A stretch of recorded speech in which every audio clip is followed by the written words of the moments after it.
ये कहानी है एक ऐसे पट्टू इंसान की जो भेड़ चराता है और गलती से विलन की बीवी को पटा के पेल देता है। भाई उसका जो दोस्त होता है ना, उसकी गर्लफ्रेंड पैसे देकर धंधा करती है। मतलब गजब है भाई ये फिल्म। सच कहूँ तो मुझे घंटा नहीं पता। कहानी की शुरुआत में हमें 1882 का एक अमेरिका का गांव ओल्ड स्टंप दिखाया जाता है। अब देखो, ओल्ड स्टंप में रहने के लिए जाबाज और बहादुर होना जरूरी था, मगर यहाँ एक अव्वल दर्जे का फट्टू भी था जिसका नाम था एल्बर्ट। एल्बर्ट की भेड़ जो होती है चार्ली के खेतों में चारा खा गई थी, पर चार्ली इससे बहुत गुस्सा था। चार्ली एल्बर्ट को मुकाबला करने के लिए कहता है, तब एल्बर्ट बातों को घुमाने लग जाता है और बातें भी कैसे घुमाता है भाई तुम खुद देखो। चाय को चुमने वाली है ना? रुको रुको, ये देखो। बाप रे चार्ली, अरे बाप रे, शुक्रिया यार चार्ली, तुम तो बड़े दिलदार आदमी निकले यार, बहुत ही मस्त आदमी हो तुम तो। तभी चार्ली एल्बर्ट के पांव पर गोली चलाता है और उससे कहता है कि 2 दिन में मेरा नुकसान पूरा करो या फिर मरो, और बाकी सभी लोग वहाँ से चले जाते हैं। एल्बर्ट अपनी गर्लफ्रेंड लुइस के साथ होता है। लुइस एल्बर्ट से कहती है कि तुम्हें चार्ली का मुकाबला करना चाहिए था। लुइस एल्बर्ट से ब्रेकअप कर लेती है और एल्बर्ट से कहती है कि तुम अच्छे इंसान हो मगर मुझे कुछ और चाहिए, और वो वहाँ से चली जाती है। अब हमें एल्बर्ट का दोस्त एडवर्ड दिखाया जाता है जो अपनी गर्लफ्रेंड को कोठे पर मिलने गया होता है, जो रोज लोगों के साथ गपागप करके पैसे कमाती है। वो आती है और कहती है भाई मैं उसकी बांसुरी बजा कोई बात नहीं। फिर ये दोनों एल्बर्ट के पास जाते हैं। एल्बर्ट लुइस के जाने की वजह से टूट चुका होता है। एल्बर्ट उनसे कहता है कि मैं खुदकुशी करने का सोच रहा हूँ। दुनिया में रहने के लिए सबसे गंदी जगह अगर कोई है तो फिर ओल्ड स्टंप ही है। यहाँ हर चीज आपकी जान ले सकती है। फिर वह तीनों बाहर आते हैं जहाँ एल्बर्ट उन्हें बताता है कि देखो ये हमारे गाँव का सरपंच है और इसकी लाश 3 दिन से यहाँ पड़ी है। तभी भेड़िए सरपंच की लाश को खींच कर ले जाते हैं। इसके बाद वो फिर बार में आ जाते हैं। एल्बर्ट बोले जा रहा था, तभी एक आदमी उसे बाहर फेंक देता है। फिर एल्बर्ट लुइस से मिलने जाता है, लेकिन लुइस कहती है कि मुझे खुद के लिए टाइम चाहिए, और फिर वह एल्बर्ट को वहाँ से भेज देती है। अब सीन चेंज होता है और हमें एक बूढ़ा आदमी अपने कुत्ते प्लगर के साथ दिखाया जाता है। उस बूढ़े आदमी के पास थोड़ा सा सोना मौजूद होता है। एकदम उसके सामने कुछ घुड़सवार आ जाते हैं, तभी वह बूढ़ा आदमी सोना छुपा देता है। घुड़सवार का लीडर क्लिंच उस बूढ़े आदमी से कहता है कि हमें शर्मन घाटी की तरफ जाना है, तुम हमें कोई छोटा रास्ता बताओ जिससे हम जल्दी पहुंच सकें। जिस पर वह बूढ़ा आदमी रास्ता बताकर जब जाने लगता है तो क्लिंच कहता है कि तुम्हारे पास जो सोना है वह मुझे दे दो। फिर वह बूढ़ा आदमी कहता है कि मेरे पास कोई सोना नहीं है। तभी क्लिंच अपनी गन निकालता है। वह बूढ़ा आदमी डर जाता है और डर के मारे सोना दे देता है। तब क्लिंच कहता है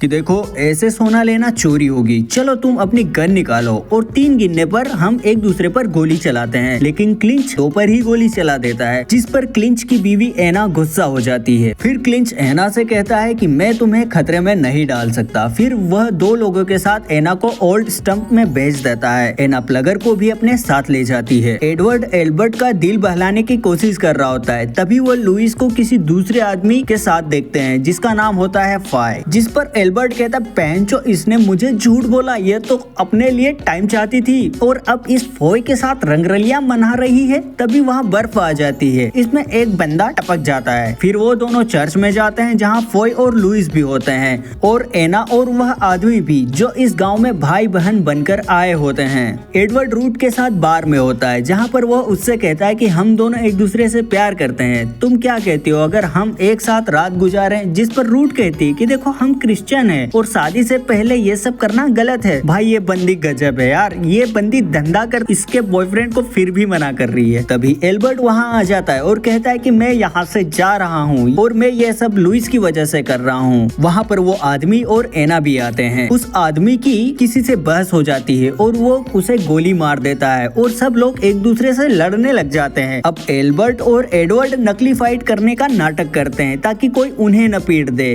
तभी एल्बर्ट देखता है एना पर 2 आदमी गिरने वाले हैं। एल्बर्ट एना को बचा लेता है। इतने में पुलिस बार में आ जाती है और एल्बर्ट और एना वहाँ से भाग जाते हैं। एल्बर्ट एना को बताता है कि मैं लुइस के साथ बहुत खुश था, मगर उसने मुझे एक मुच्छर के लिए छोड़ दिया और अब मैं यहाँ से जा रहा हूँ। जिस पर एना कहती है तुम्हें ओल्ड स्टंप में रुकना चाहिए, कल मेला है और जब लुइस फॉय के साथ आएगी तो मैं तुम्हारे साथ तुम्हारी गर्लफ्रेंड बन के चलूंगी। लुइस को जलाने का इससे अच्छा मौका हो ही नहीं सकता। जिस पर एल्बर्ट मान जाता है। एना और एल्बर्ट मेले में जाते हैं जहाँ कुछ लोग अपनी फोटो बनवा रहे होते। तब एना कहती है कि सिर्फ एक आदमी है है जिसने मुस्कुराते हुए पिक्चर बनवाया, क्योंकि एक पिक्चर को लेने में 30 सेकंड लगते हैं, मगर मैंने आज तक वह पिक्चर नहीं देखी। एल्बर्ट कहता है कि यार ये मेला बहुत मनहूस है यार, बेंचो यहाँ हर साल कोई न कोई मर जाता है। तभी कैमरामैन को आग लग जाती है और वो मर जाता है। चूतिया। लुइस और फॉय भी वहाँ आते हैं और एना बताती है कि मैं एल्बर्ट की गर्लफ्रेंड हूँ, और भाई क्या ही बताती है, हम वहाँ निशाना लगाने जा रहे हैं, जिस पे वो कहता है कि हर निशाने के 50 पैसे होंगे, जिस पर एल्बर्ट चुप कर जाता है, मगर एना उसे ले जाती है। फॉय 6 गोलियां चलाता है जो ठीक निशाने पर लगती है, मगर जब एल्बर्ट गोलियां चलाता है तो एक भी निशाने पर नहीं लगती। एल्बर्ट जब अपनी जेब से पैसे देने लगता है तब एना फॉय से कहती है कि अगर मैं जीत गई तो तुम $1 दोगे और अगर हारी तो एल्बर्ट देगा। फिर एना टारगेट को तेज गति पर करने के लिए कहती है और दोनों बंदूकों से टारगेट गिरा देती है। फॉय $1 दे देता है। अब गाँव के लोगों ने डॉलर पहली बार देखा था। कितना शानदार है। पैसे की इज्जत कर लौंडे, यही सबका बाप है। फिर वह कहता है कि अरे जिस आदमी की गर्लफ्रेंड उसके लिए बंदूक चलाए, क्या यह उसके लिए शर्म की बात नहीं है। सभी लोग हंसने लग जाते हैं, जिस पर एल्बर्ट को गुस्सा आ जाता है और वो फॉय को 1 हफ्ते बाद मुकाबले का चैलेंज कर देता है। लुइस और फॉय के जाने के बाद एल्बर्ट पछताने लग जाता है कि जिस पर एना कहती है मैं तुम्हें बंदूक चलाना सिखाऊंगी। फिर जब वो प्रैक्टिस के लिए जाते हैं तो एल्बर्ट का निशाना इतना खराब होता है भाई कि वो एक बोतल को पास से भी हिट नहीं कर सकता, मगर एना उसे इतना ट्रेन तो कर ही देती है कि वो किसी बड़े टारगेट पर गोली मार सके। और इधर जेल में जब पुलिस वाला एना के साथ वाले आदमी को खाना देने जाता है तो वो उसे मारकर जेल से भाग जाता है।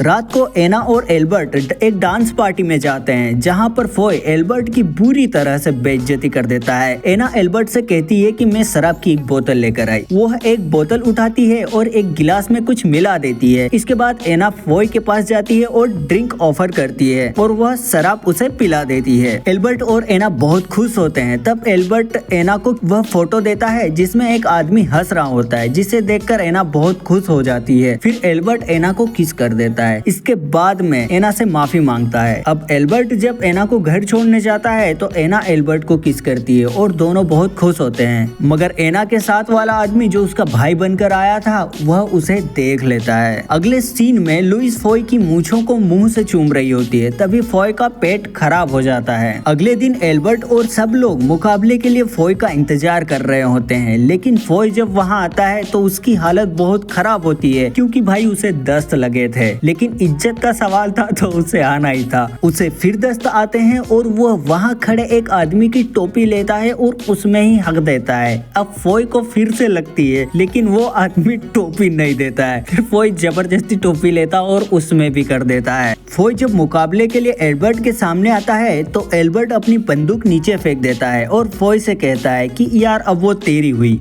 और कहता है कि प्यार हमेशा वही कामयाब होता है जो दोनों तरफ से हो, और यह एहसास मुझे एना ने दिलाया। एल्बर्ट वहाँ से चला जाता है और जब एना के कमरे में जाता है तो एना वहाँ नहीं होती। एल्बर्ट एडवर्ड को बताता है कि एना अपने कमरे में नहीं थी यार। तभी क्लिंच वहाँ आता है और सब लोग क्लिंच को देखकर डर जाते हैं। तभी क्लिंच कहता है कि कल रात मेरे आदमी ने किसी को मेरी बीवी के साथ देखा जो उसे किस कर रहा था। फिर वह एना को अंदर बुलाता है और कहता है कि ये मेरी बीवी है। क्लिंच सबसे कहता है अगर तुम सब अपनी खैर चाहते हो तो उससे उस तक मेरी यह बात पहुंचा देना, कल दोपहर वो मेरा मुकाबला करने के लिए तैयार रहे। तभी क्लिंच एक आदमी को गोली मार देता है और वहां से चला जाता है। एडवर्ड एल्बर्ट से कहता है कि तुम्हें यहाँ से भागना चाहिए और एल्बर्ट भागने की तैयारी कर लेता है। क्लिंच एक जगह पहुंचकर आदमियों को वहां से भेज देता है। क्लिंच एना से गपागप करने के लिए अपने कपड़े उतार रहा होता है, तभी एना उसके सर पर पत्थर मारती है जिससे क्लिंच बेहोश हो जाता है। एना वहां से जाने लगती है, तभी वो रुक जाती है और सोचती है कि यार इसे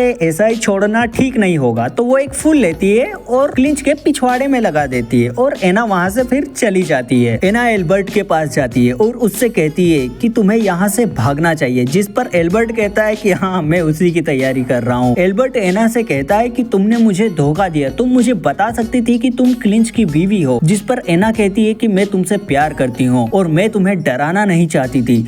इतने में क्लिंच के आदमी वहाँ आ जाते हैं। एल्बर्ट एना को पीछे के रास्ते से भागने का कहता है। एना जाते हुए एल्बर्ट को बताती है कि वो हमेशा 2 पर गोली चलाता है। एल्बर्ट वहां से भागने लग जाता है। क्लिंच एल्बर्ट का पीछा कर रहा होता है। एल्बर्ट ट्रेन की दूसरी तरफ चला जाता है और क्लिंच रुक जाता है। अब एल्बर्ट को कुछ आदिवासी पकड़ लेते हैं। जब वह एल्बर्ट को जलाने लगते हैं तो एल्बर्ट उनके जुबान बोलने लग जाता है, जिससे वह एल्बर्ट को छोड़ देते हैं। फिर एल्बर्ट उन्हें सारी बातें बताता है और वह आदिवासी एल्बर्ट को एक जाम भी पिलाते हैं, जिससे एल्बर्ट का डर खत्म हो जाता है। फिर एल्बर्ट अपने गाँव ओल्ड स्टंप वापस आता है, जहाँ क्लिंच ने एना को पकड़ा होता है। एल्बर्ट क्लिंच से कहता है कि एना को छोड़ दे। फिर क्लिंच एना को साइड में कर देता है। फिर दोनों अपनी बंदूक निकालते हैं और क्लिंच 3 गिनने का कहता है, मगर एल्बर्ट एक पर ही गोली चला देता है, जो क्लिंच के बाजू को छू कर निकल जाती है। तब एल्बर्ट कहता है कि यार देखो भाई, ये मेरा आखिरी दिन है तो मुझे आखिरी बार प्रार्थना करने दो। तो एल्बर्ट प्रार्थना करने लग जाता है और क्लिंच की हालत खराब होने लग जाती है। तब एल्बर्ट उसे बताता है कि मैंने गोली के ऊपर सांप का जहर लगाया था। एना ने मुझे इतना तो सिखा दिया था कि किसी बड़े टारगेट पर मैं गोली मार सकूं। और क्लिंच मर जाता है और बाकी सब लोग क्लिंच के आदमियों को पकड़ लेते हैं। लुइस एल्बर्ट से बात करने लगती है। तभी एल्बर्ट कहता है कि मुझे अपने लिए टाइम चाहिए। फिर एल्बर्ट और एना वहां से चले जाते हैं।